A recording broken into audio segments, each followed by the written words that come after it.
Hello students, welcome to online study portal of SR public school. Again last हमने जो topic पढ़ा था arrival of British या expansion of British, उसमें हमने क्या पढ़ा था कि किस ऑर्डर में यूरोपियंस कंपनीज या यूरोपियन ट्रेडर्स इंडिया आए और किस ऑर्डर में उन्होंने अपनी फैक्ट्री एस्टैब्लिशमेंट कहाँ किया।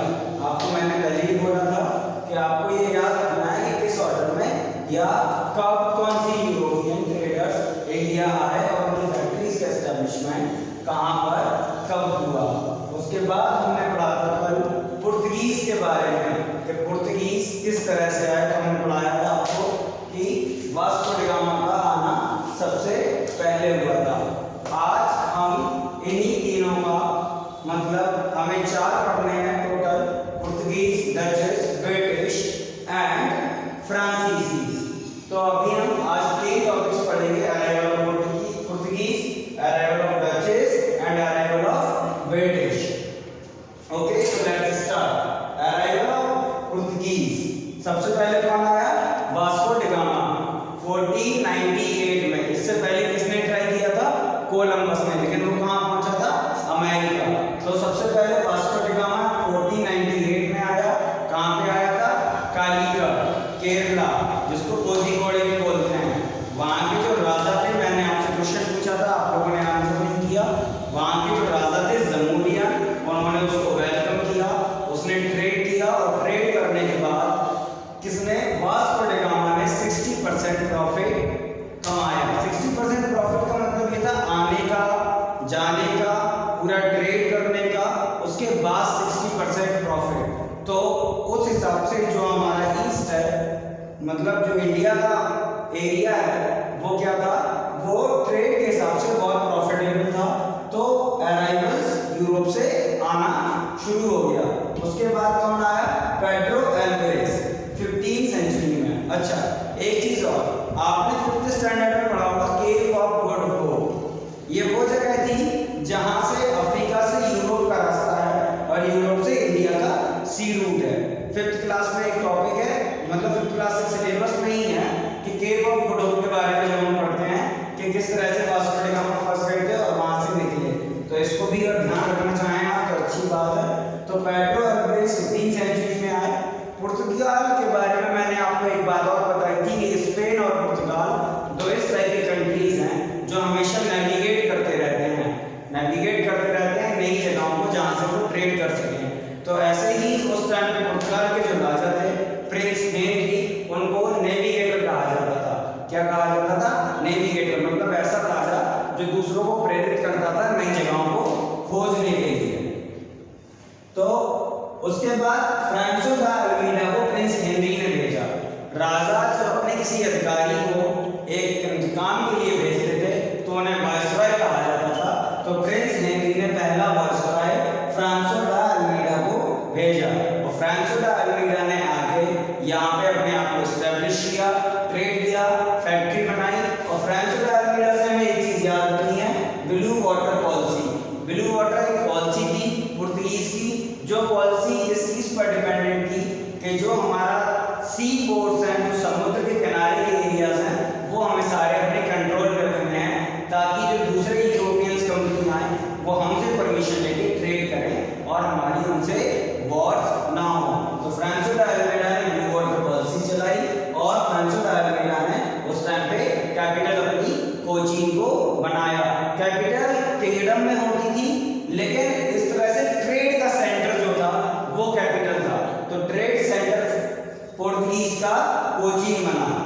उसके बाद जो दूसरे वायसराय आए, अल्बुकर्क ने क्या किया? आदिल शाह एक राजा थे बीजापुर के, ये याद रखिए, बीजापुर गोलकुंडा, आपने साउथ का नाम सुना होगा। तो आदिल शाह बीजापुर के राजा थे।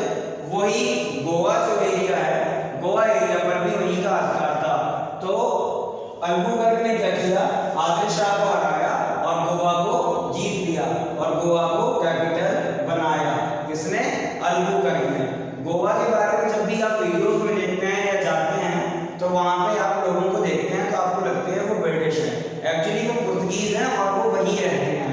हुआ ऐसा था, गोवा का क्लाइमेट उनके अकॉर्डिंग अच्छा था और क्या था, वहां पे उन्होंने एक पॉलिसी चलाई, वो इंडियन लोगों से शादी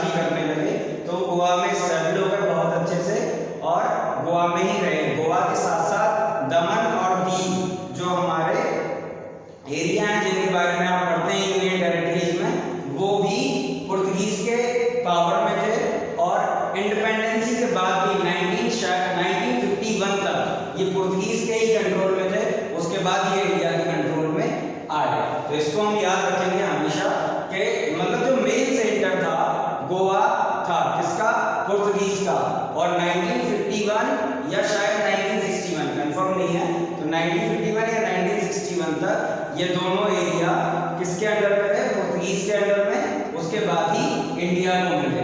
अच्छा, एक क्वेश्चन और यहाँ से बनता है पोर्तुगीज के बारे में कि प्रिंटिंग प्रेस, जो इंडिया में प्रिंटिंग प्रेस आई वो पोर्तुगीज लेके आए, तो इंडिया में प्रिंटिंग प्रेस आने का जो क्रेडिट है वो पोर्तुगीज के पास है। साथ में फार्मिंग ऑफ पाइनएप्पल और बनाना और पाइनएप्पल की खेती का भी क्रेडिट पोर्तुगीज के बारे में है। तो एक बार फिर हम पोर्तुगीज को समझेंगे। सबसे पहले वास्को डी गामा 1498 में, उसके बाद उसने ट्रेड किया, उतरा कालीकट केरला में 60% प्रॉफिट उसने कमाया। उसके बाद क्या हुआ? पेड्रो अल्वारेज आए 15वीं सेंचुरी में, उन्होंने भी ट्रेड किया। जब प्रिंस हेनरी को इसके बारे में पता चला तो उन्होंने क्या किया? अपना एक वॉइसराय यहाँ पर भेजा, और उस वॉइसराय ने क्या किया? फैक्ट्रीज लगाई और कोचीन को अपना ट्रेड सेंटर बनाया। उसके बाद जो सेकेंड वॉइसराय आए अल्बुकर्क, उन्होंने क्या किया? बीजापुर के राजा आदिल शाह को हराया, गोवा, दमन और दीव को अपने कंट्रोल में किया और गोवा को क्या बनाया? कैपिटल बनाया। ब्लू वाटर पॉलिसी लाए, जिससे क्या किया उन्होंने कि जो आपका सी रूट का कॉर्नर था, जैसे अगर मैं इंडिया का मैप यहाँ बना दूं, इस तरह समझिए साउथ का जो एरिया है यहाँ पर उन्होंने पूरा कंट्रोल रखा ताकि कोई आ ना पाए, और जो भी आए ट्रेड करने वो पहले हमसे ही परमिशन ले। साथ में एक और पॉलिसी कि यहीं के लोगों से शादी करेंगे तो यहीं स्टेबल हो जाएंगे। इस तरह से वो गोवा में कंप्लीटली स्टेबल हो गए, और 1951 या 1961 तक गोवा में पोर्तुगीज की ही पावर रही। उसके बाद गोवा इंडिया के साथ आ गया। Farming of pineapple, farming of बनाना की क्रेडिट पोर्तुगीज को जाती है, और इंडिया में प्रिंटिंग प्रेस की क्रेडिट भी पोर्तुगीज को ही जाती है। यहाँ से ये क्वेश्चन बहुत इंपॉर्टेंट निकलता है, और यहाँ से दूसरा क्वेश्चन इंपॉर्टेंट निकलता है अल्बुकर्क का, जिसने डिफीट किया था आदिल शाह को। ओके, उसके बाद हम अराइवल ऑफ डचेस समझते हैं। तो डचेस इंडिया से पहले इंडोनेशिया में ट्रेड करते थे, और इंडोनेशिया से ही वो क्या? पल्सेस, मसाले खरीदा करते थे। जो आपका यूरोप कॉन्टिनेंट है वहाँ की प्रॉब्लम ये है कि सर्दियों में बहुत ज्यादा सर्दी पड़ती है, तो लोग वहाँ पे ब्रेड में मसाले और मीट लगाकर खाते हैं बॉडी को गर्म रखने के लिए, वार्म रखने के लिए। तो पल्सेस का सेंटर इंडोनेशिया और इंडिया ही था। ये सब भी पल्सेस मसालों का ही ट्रेड करते थे, लेकिन डचेस चूंकि इंडोनेशिया से मसाले ले रहे थे, तो इंडिया को उन्होंने टेक्सटाइल्स, कॉटन, इस टाइप की चीजों के लिए ट्रेड स्टार्ट किया। तो डचेस ने इंडिया में टेक्सटाइल का ट्रेड किया और धीमे धीमे अपने आप को एस्टैब्लिश किया। लेकिन 1759 में, इन 1759 उनका वाड्रा में वॉर हुआ, जिसको वेदरा भी कहते हैं लोग, वेदरा भी कहते हैं और वेडरा भी कहते हैं। तो आप अपने अकॉर्डिंग समझ सकते हैं कि वेदरा है या वाड्रा है। तो वेदरा की वॉर हुई ब्रिटिश और डचेस के बीच में, जिसमें डचेस हार गए और डचेस को आउट कर दिया ब्रिटिश ने। अब डचेस वाला जो एरिया था वो ब्रिटिश के कंट्रोल में आ चुका था। तो यहाँ पे डचेस का फाइनली खत्म हो गया। अब तीन लोग रह गए ट्रेड करेंगे, पोर्तुगीज, ब्रिटिश और फ्रांसीसी। तो अब हम ब्रिटिश के बारे में पढ़ेंगे। तो ब्रिटिश जब पहली बार आए तो राजा थे अकबर। किंग अकबर के कोर्ट में आए 16वीं सेंचुरी में, इसको याद रखेंगे। 16वीं सेंचुरी में किंग अकबर के कोर्ट में आए, उन्होंने परमिशन ली ट्रेड करने की। तो उन्हें 15 साल की परमिशन मिली, पहली परमिशन 15 साल की मिली थी। उन्होंने ट्रेड करना चालू किया। ये आपको ये क्वेश्चन मिलता है कि ईस्ट इंडिया कंपनी कब एस्टैब्लिश हुई? तो 31 दिसंबर 16वीं सेंचुरी में ईस्ट इंडिया कंपनी का एस्टैब्लिशमेंट हुआ। ये क्वेश्चन आपको बहुत बार पूछने को हो जाता है, तो इसको भी याद रखेंगे। ईस्ट इंडिया कंपनी का एस्टैब्लिशमेंट 31 दिसंबर 16वीं सेंचुरी में हुई। लेकिन उस टाइम में ईस्ट इंडिया कंपनी का नाम ईस्ट इंडिया कंपनी नहीं था।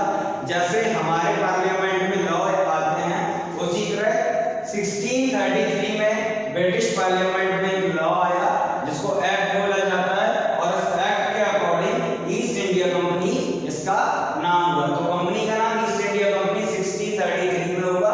उससे पहले सिर्फ वो ट्रेडिंग कंपनी थी, लेकिन आई कभी 31 दिसंबर 16वीं सेंचुरी।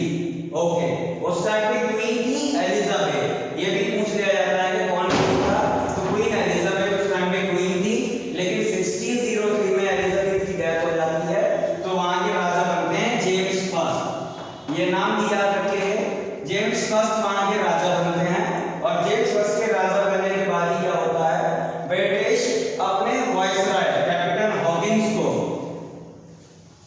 जेम्स फर्स्ट अपने वायसराय कैप्टन हॉकिंस को अकबर के कोर्ट में भेजते हैं, लेकिन अकबर की डेथ हो चुकी है 1605 में। तो अकबर का जो बेटा है उनके कोर्ट जहांगीर के कोर्ट में कैप्टन हॉकिंस पहुंचते हैं 1608 में। तो इसको हम समझेंगे कि 31 दिसंबर 60 सेंचुरी को ईस्ट इंडिया कंपनी इंडिया में ट्रेड करना स्टार्ट हुआ, लेकिन उसका नाम 1633 में चेंज हुआ, उसका नाम ईस्ट इंडिया कंपनी हुआ। एक एक्ट के अकॉर्डिंग 1603 में एलिजाबेथ की डेथ हो जाती है, तो जेम्स फर्स्ट राजा बनते हैं और उसके 5 साल बाद वो कैप्टन हॉकिंस अपने वायसराय को इंडिया भेजते हैं अकबर के कोर्ट में।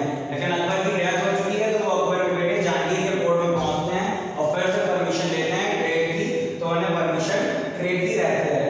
इन द स्टार्टिंग सारे जो यूरोपियंस जो आते थे वो राजाओं को टैक्सेस पे करते थे, क्योंकि तब वो उतने पावरफुल नहीं थे, उतनी आर्मी नहीं थी, उतना उन्होंने अपने आप को एस्टेब्लिश इंडिया में नहीं कर पाया था।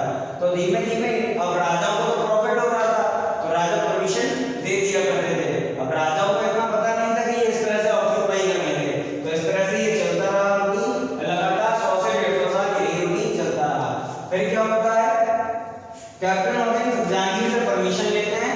कल मैंने आपको जो फैक्ट्रीज बनाया था 1608 में, वो सूरत की फैक्ट्री की परमिशन लेता है, लेकिन किसी बात पे कैप्टन हॉकिंस की और जहांगीर की बात बिगड़ जाती है, तो सूरत की फैक्ट्री रुक जाती है और मसूलीपट्टनम की फैक्ट्री बनती है 1613 में।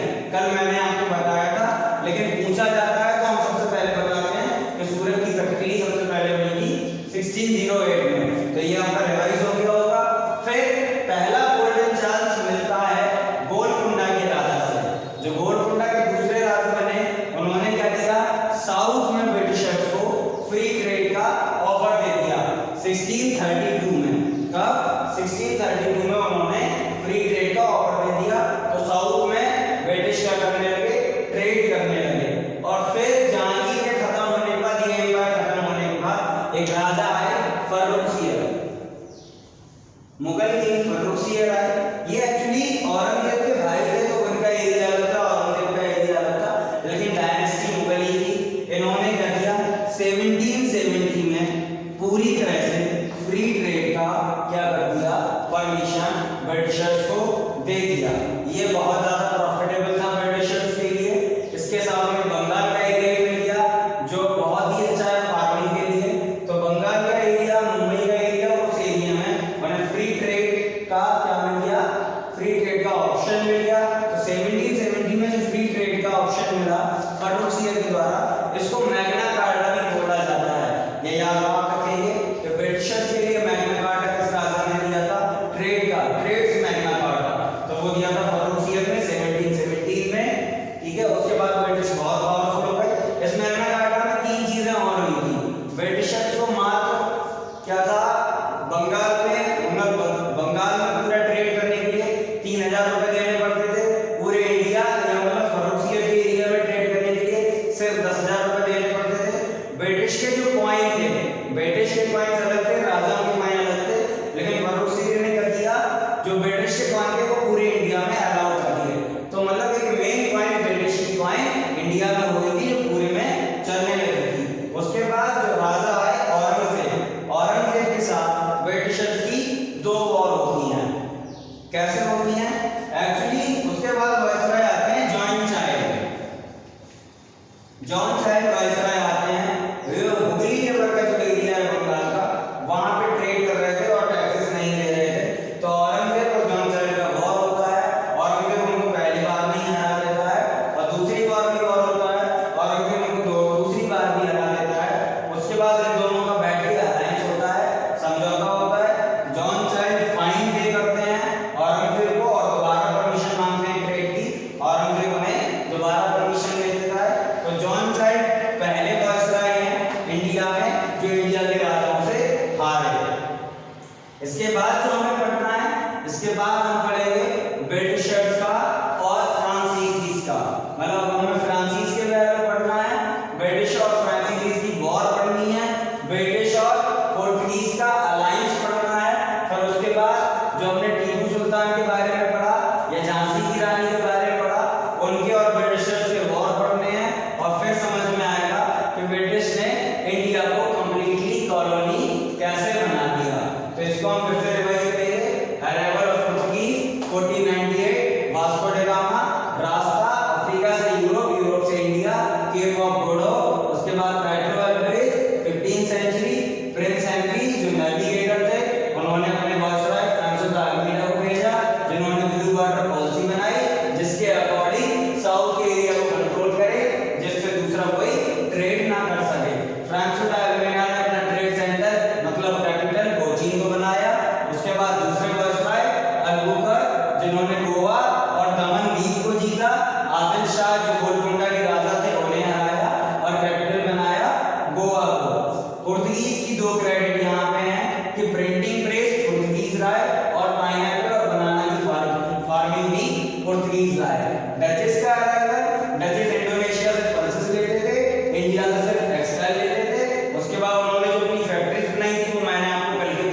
लेकिन इससे पहले इसका नाम ईस्ट इंडिया कंपनी नहीं था।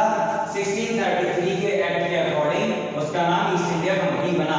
उस टाइम पे रानी थी क्वीन एलिजाबेथ, और जो 1603 में मर गई। उसके बाद जेम्स फर्स्ट राजा बने। जेम्स फर्स्ट ने अपने वायसराय कैप्टन हॉकिंस को इंडिया भेजा, जो पहुंचने वाले थे अकबर के कोर्ट में, लेकिन अकबर की तो मौत हो चुकी थी, तो वो पहुंचे जहांगीर के कोर्ट में और उन्होंने परमिशन ली फैक्ट्री बनाने की। सूरत में परमिशन ली और फैक्ट्री बनाने का काम चालू हुआ, लेकिन जहांगीर ने मना कर दिया, तो उन्होंने मसूलीपट्टनम में पहली फैक्ट्री 1630 में एस्टैब्लिश की। उसके बाद पहला प्रॉफिटेबल जो अलायंस होता है वो गोलकोंडा के राजा द्वारा होता है। वो साउथ में उन्हें फ्री ट्रेड का ऑप्शन दे देते हैं। और उसके बाद जो फर्रुखसियर है, मुगल जो डायनेस्टी थी वो 2-3 पार्टों में बढ़ चुकी थी भाइयों में। तो फर्रुखसियर जो थे, फर्रुखसियर ने क्या किया, 70